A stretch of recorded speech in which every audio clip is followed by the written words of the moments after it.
Good afternoon. I'm Blade, and I'm reporting from Pete's basement.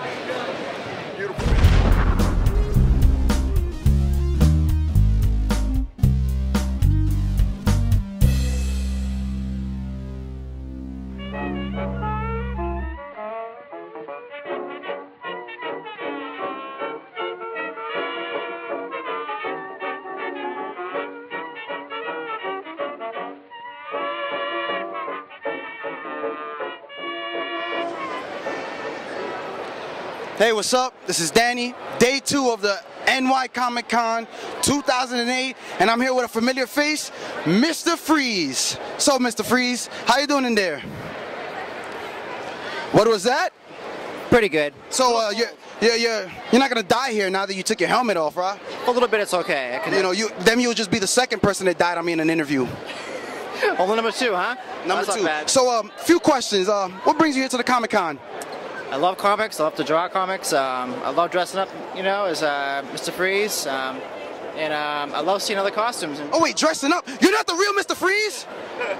Oh my. Only part-time. Only part-time. Only part-time. Oh, I was just about to ask you what you felt about Arnold Schwarzenegger totally dissing you. I can't stand him. He ruined it. He ruined the whole theme. The whole concept of Mr. Freeze was destroyed with that movie. So I'm trying to redeem it a little bit. Trying to redeem it a little?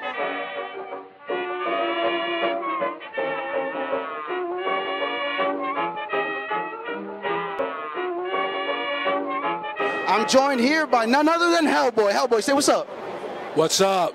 What's going down? Now, Hellboy, what brings you to the Comic-Con? Being that, supposed to be in hiding and all. Twice a year. One for the Comic-Con and the other time for Halloween. Try to blend in. Ah, you're a smart man. Smart man. I can see there's a big brain under those horns. Now, what are your feelings on the new Hellboy 2 movie? You think that they portrayed you, correctly? They tried. But in all, it's all about fun, so it's all right. So you don't mind Ron Perlman not doing you justice or anything like that? You did pretty good. I don't mind him doing me. It's all right. That sounds good. Now, what do you think about Selma Blair playing Liz Sherman? She's nice. She's a hottie. But I like Spanish women best, so. Ah, you like the real fire. That's right. The real fiery women. That's right. The Latinas. Oh, Hellboy knows Spanish. Of course. Oh, of course. So now, how did you learn Spanish, Hellboy? I do most of my work in the Bronx. Ah, good. There's a lot of ghouls and goblins and people trying to run you up over there. So thanks for talking to us, Hellboy. You're not going to crush me with the Red Hand of Doom, right? I'll be lying on you. All right, thank you. We're about to talk to Kyle Baker, legend who has done work as diverse as The Truth, which introduced African-American Captain America to the mainstream, and he's currently working on the self-titled The Bakers, and he's done Plastic Man, among others. So let me ask you something. What do you find more satisfying, working with other people's characters like Plastic Man or Captain America, or your own products here? I most enjoy working on my own stuff because nobody can really tell you you're doing it wrong. Everybody's got their own ideas about, things like Captain America or Plastic Man, so you can never win. Somebody's gonna, oh, that's not the way I wanted it. But with my own stuff, I decide. On a more serious note, do you feel that the work that you've done with mainstream stuff, like again, introducing a black Captain America to the mainstream, do you think that's something that has had resonance within, comic book continuity, within sort of a mainstream context, or do you think it's something that's been sort of like marginalized out of the mainstream with what they're doing with Captain America now, and what they've done with some of the characters in terms of the greater Marvel continuity? I don't know, because Marvel Comics doesn't send you free books. I had to pay for my own Captain America books. DC Comics, I get a big box of DC Comics for free every month, and we get Simpsons every week. We get free Simpsons. I don't even work on the Simpsons, and we get free Archies, and I don't even work on an Archie. But you ask Marvel Comics for a copy of your own book, and the editor has to steal one and then mail it to you, and say, tell what I get. What's up, guys? It's Pete again from the basement. We're here with Brendan Deneen, creator of Flash Gordon. Well, not now the creator. No, not the creator. I wish I was the creator of Flash. Creator of the new Flash Gordon. Now, you guys started your own company in order to do this? That's true. Myself and Rich Ems, who unfortunately is not here, he had been the editor at Marcosia. He did my book Scatterbrain in 2006, and we decided that we wanted to pursue Flash Gordon on our own, and so we pitched King Features, which owns the character. and they loved our pitch, and actually we beat out a major artist that I won't say who it is, but I mean, an artist. And, yeah, I mean, I was as surprised as anybody. Apparently they loved our pitch even more than his.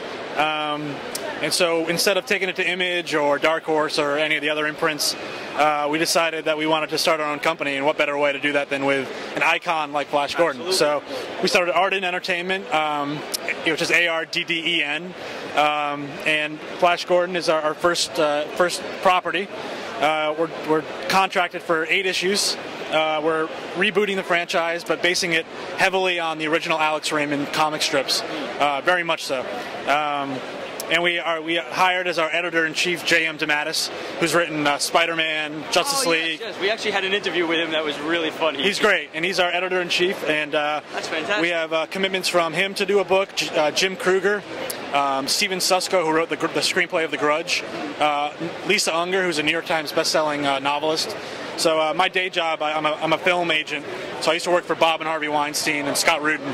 So I have fingers into the publishing worlds and the film world. So what we're trying to do is have these properties that we take as comic book properties and then spin off into TV and film and video games, and just try to branch out in all different entertainment areas. I can tell you for sure that it'll be great to see Flash Gordon, you know, in the mainstream again. I didn't know anything about this, but you know, when you check the Comic-Con website and look for updates and see what's going on, as soon as I saw the Flash Gordon stuff at, you know, that Midtown was going to be having the issues and everything, I was like, oh shit, I got to get this for sure. I didn't know anything about it, but you know, growing up in the early '80s, Flash Gordon was the shit of movies. It was awesome, and I knew it was an old, you know, newspaper strip comic, so I was like, it'll be good to actually have it in Pulp Fiction form and actually, you know, comic book form. So I was definitely really interested. How are you enjoying Comic-Con? Yeah, it's good.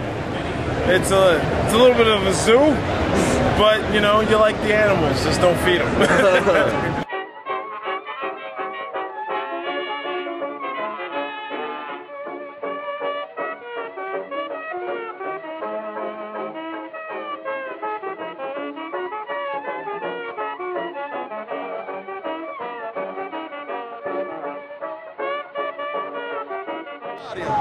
I'm hot. So Ramon, you having fun at Comic-Con? Loads of fun. I don't know. What's this for? What's that? I'm totally in love with all these women here. And hopefully we'll be able to show you plenty of pictures of them as the day goes by. We're going to conquer the rest of the world. And then take a break because my feet are killing me. But I do this for the fans. I love you guys. Send me all your women. And we'll call it even. Oh yeah. Oh yeah. Ill? Men in tight Nightwing outfits are disgusting. Yesterday there was a guy here in a Green Lantern outfit. You know what religion he was. That's how tight it was. Whoa. Here we are with Zenescope Entertainment. They have a lot of spooky, dark books here, and we'd like you to tell us a little bit about them. Okay, we've been in business about 3 years. We started out with Grim Fairy Tales. We've done some licensing, Seven, and Final Destination. What made you decide to do this with Grim Fairy Tales? It was like the sexiest, darkest. Who is that? Alice in Wonderland. Can't go wrong with beautiful women and scary things. So that's kind of what we geared it toward. Did you read a lot of fairy tales before you went into this? Yeah, we read a lot of fairy tales. Because we start with the Grim Fairy Tales, which is a dark twist on classic fairy tales, like a Twilight Zone meets the fairy tales. And it seemed to just hit a nerve right away. So a lot of people just start digging the idea of like dark, sexy fairy tales. So then we just started researching and read more and more fairy tales. Watched a lot of Disney movies. Yeah. Watched a lot of Disney and decided to do the opposite of Disney. Yeah. So you just took wholesome, loving things from my childhood and totally corrupted them. Yeah, we corrupted the world. It's a werewolf book, correct? Exactly. Is it going to be classic werewolf, or is it going to be something totally new and different? More stylistic, updated version. Sort of in the realm of the 30 Days of Night type feel to it, but with werewolves. We updated the mythology a little bit, made it more cool and slick and stylistic. I see. And Living Corpse, another book which I read and I think is like really awesome. And he seems to deal with a lot of supernatural things. He's a mad scientist.